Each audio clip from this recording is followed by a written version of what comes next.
सध्या आपण गुवाहाटीला आहोत. आपण फ्रेश वगैरे झालो आहोत. ही गाडी घेऊन आपण जे कामाख्या देवी मंदिर आहे तिकडे जातोय. हे आहेत अविनाश सर. अविनाश सरच्या आपल्याकडे आहेत Ajay sir.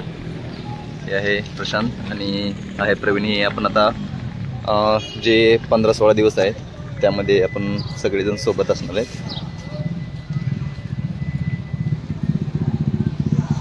Guwahati railway station पासून कामाख्या देवी मंदिर एक 10 किलोमीटर आहे.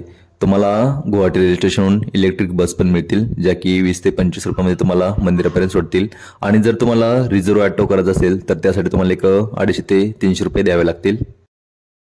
देवीचे मंदिर हे वरती डोंगरावरती आहे, त्यामुळे आपणाला वरती जाताना वळणावळाचा रस्ता घेऊन वरती जावे लागते. मंदिरापासून 200 ते 300 मीटर अंतरावरती अलीकडे हे मल्टी लेवल कार पार्किंग आहे. जर तुम्ही गाडी वगैरे रेंटवर घेऊन आला असाल तर इथे तुम्ही पार्किंग करू शकता. येथे येण्यासाठी दुसरा ऑप्शन म्हणजे कामाख्या रेल्वे स्टेशन आहे, जे की इथून 5 किलोमीटर दूर आहे. शेअरिंग गाडी तुम्हाला 50 ते 80 रुपयामध्ये घेऊन येईल, तर रिझर्व गाडी तुम्हाला 150 ते 200 रुपये घेईल.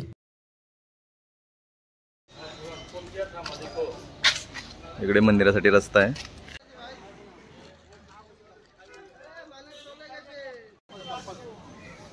इथून मंदिरासाठी एंट्रन्स आहे कामाख्या देवी मंदिराकडे.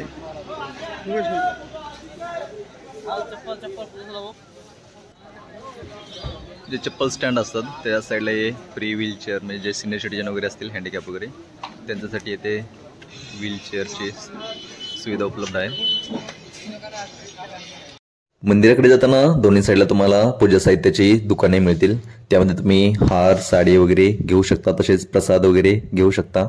आणि प्रसाद वगैरे घेऊन तुम्हाला जर चप्पल वगैरे ते ठेवायचे असतील तर ठेवू शकता, नाहीतर जे फ्रीमध्ये सेवा अवेलेबल असते तिथे पण तुम्ही ठेवू शकता. शाक्त परंपरेनुसार देवीची जी 51 शक्तिपीठे आहेत त्यामधील जी प्रमुख 4 आहेत, त्या प्रमुख 4पैकी कामाख्या देवी मंदिर हे एक मुख्य शक्तिपीठ आहे. पौराणिक संदर्भानुसार असे मानले जाते की पार्वती देवी पूर्वजन्मात सती नावाने दक्ष प्रजापतीची कन्या म्हणून जन्माला आली. ती शिवपत्नी होती. तिच्या वडिलांनी एक यज्ञ केला, पण त्यासाठी शिवाला आमंत्रित केले नाही. सती तिथे पोहोचल्यावर शिवाचा उपहास करण्यात आला. हा अपमान सहन न झाल्याने तिने स्वतःचे जीवन संपविले. ही बातमी समजल्यावर शिवाने शोक केला आणि तिचे शव दोन्ही हातावर घेऊन ते तिन्ही लोक फिरत राहिले. एकेका स्थानी सतीचा एक अवयव गळून पडला. ज्या ठिकाणी सतीचे अवयव पडले त्या ठिकाणी शक्तिपीठे तयार झाली. कामाख्या येथे सतीची योनी गळून पडली अशी धारणा असल्याने योनी पूजेचे येथे विशेष महत्त्व आहे. कामाख्या देवी मंदिराचे हे मुख्य प्रवेशद्वार आहे. यानंतर देवीचे मंदिर आपणास पाहायला मिळेल. कामाख्या देवीचं मंदिर आहे. इथून लाईननं दर्शन घ्यायचं असेल तर जनरल लाईन गेलं 5 ते 6 तास लागतात. आणि जर तुम्हाला VIP दर्शन घ्यायचं असेल तरी पण 3 ते 4 तास लागतात.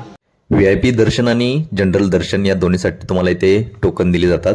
जनरलसाठी टोकन मिळवण्यासाठी 3 वाजल्यापासून लाईन तुम्हाला पाहायला मिळेल, तर जे VIP टोकन आहेत त्यासाठी पहाटे 5 वाजल्यापासून लाईन तुम्हाला पाहायला मिळेल. जे VIP पास आहेत ते तुम्ही यांची जी ऑफिशियल वेबसाईट आहे त्या वेबसाईटवरून तुम्ही ऑनलाईन ही बुकिंग करू शकता. जनरल टोकनसाठी कोणतेही चार्जेस नाही आहेत, परंतु जेव्हा तुम्ही VIP पास घेताय त्यासाठी तुम्हाला 501 रुपया एवढे चार्जेस द्यावे लागतील.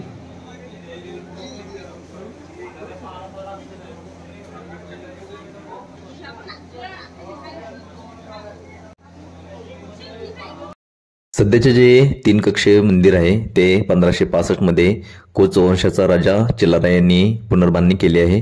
त्याच्या अगोदरचे मंदिर हे काला पहारने नष्ट केले होते, जे की 8व्या ते 9व्या शतकात बांधले गेले होते. हे ठिकाण तंत्र, मंत्र, योग साधना यासाठी मुख्य स्थान मानले जाते. त्यामुळे येथे बळीचे विशेष महत्त्व आहे.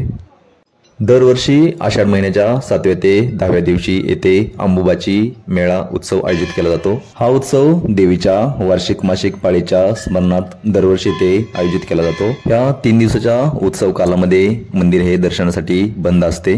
देवीच्या महामुद्रेवर पांढरे वस्त्र घातले जाते, जे लाल रंगाचे होते अशी श्रद्धा यामागे मानली जाते.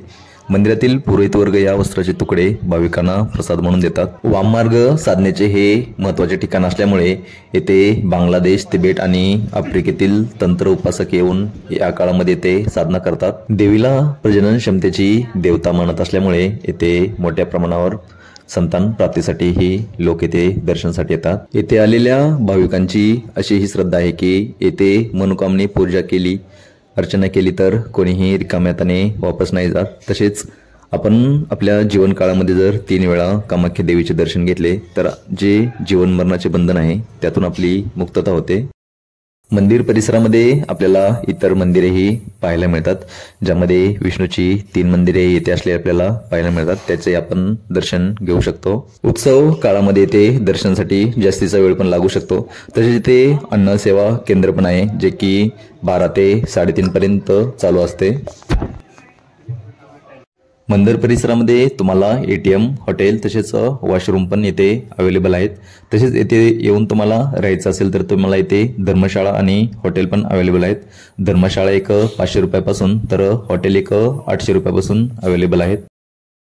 कामाख्या देवीच्या मंदिर मार्गावर हा व्ह्यू पॉइंट आहे. येथे थांबून तुम्ही गुवाहाटी सिटी पाहू शकता. तर मित्रांनो, आपल्या नॉर्थ ईस्ट ट्रिप मधील ह्या दुसऱ्या भागामध्ये आज आपण येथेच थांबतोय. लवकरच भेटूया नवीन भागामध्ये. धन्यवाद.